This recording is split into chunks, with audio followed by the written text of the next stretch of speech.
I am in book heaven. I forgot about how cool this place is.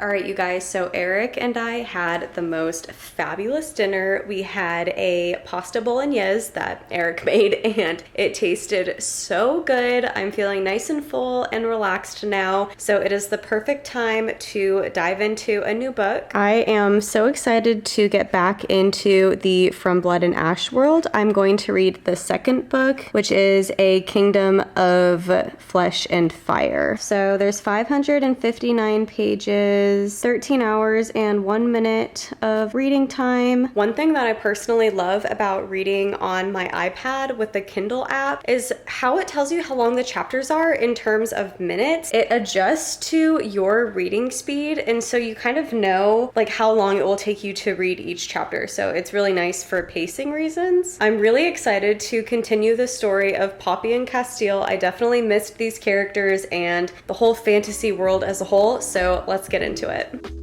The From Blood and Ash series is an action-packed, steamy, romantic fantasy series. It follows this girl named Poppy who is a maiden. She is chosen from birth to usher in a new era, but her life has never really been her own. The life of a maiden is solitary. She is never to be touched, looked upon, or even spoken to. Waiting for the day of her ascension, she would rather be fighting back the evil that took her family than preparing to be found worthy by the gods. But the choice has never really been hers. She has a duty to the entire kingdom, and their future rests on her shoulders, something that she's not even quite sure that she wants for herself. However, she is still human. She has a heart and a soul and a longing, and when Hawk, a golden-eyed guard honor-bound to ensure her ascension, enters her life, destiny and duty become tangled with desire and need. He incites her anger, makes her question everything she believes in, and tempts her with the forbidden.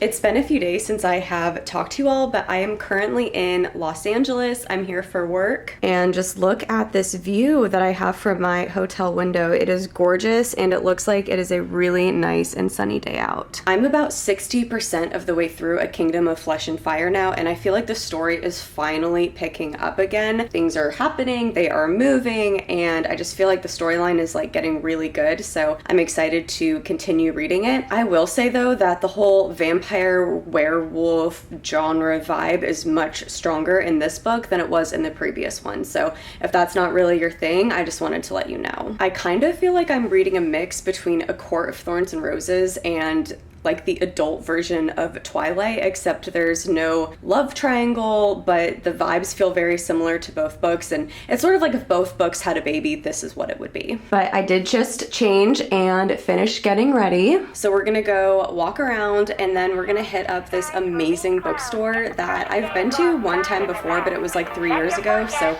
I'm super excited to go back. Yeah, sunny days, sunny days, sunny days. No clouds in the sky, about to get away.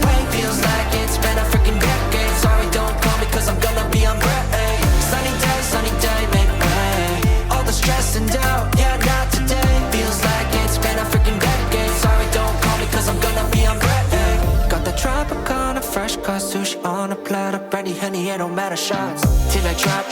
Gonna be 24/7, golden hour like a boss. And they say, yo, guess you got a 2 o'clock appointment for. I am in book heaven. I forgot about how cool this place is. Never only spending cheddar. Wish I could do this forever. Chilling with the hottest company. They all wanna welcome me to their private penthouse suite. Yeah, now I got the key. Rooftop pool, got a heli on speed. Ocean view from the highest peak. I'm complete. Oh, I want this to stay. Please don't go away. Yeah. Sunny days, sunny days, sunny days. No clouds in the sky, about to get away. Feels like it's been a freaking decade. Sorry, don't.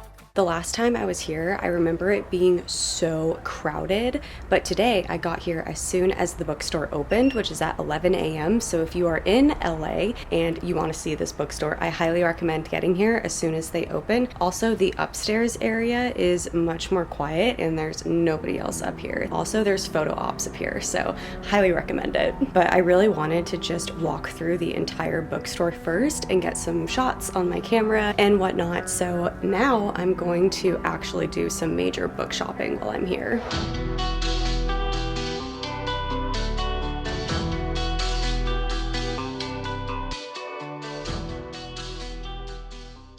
I'm back from the bookstore now, and I think I spent about an hour and a half just walking around because it was just so much fun for me. But I was really hungry, so I stopped at a food truck while walking back to my hotel and got some tacos. Lunch was really good. So originally I had wanted to buy like 10 different books and do a book haul when I got back here to my hotel, but I actually only ended up buying one, and it is The Midnight Library by Matt Haig. If any of you have read this, let me know in the comments below what you thought about it.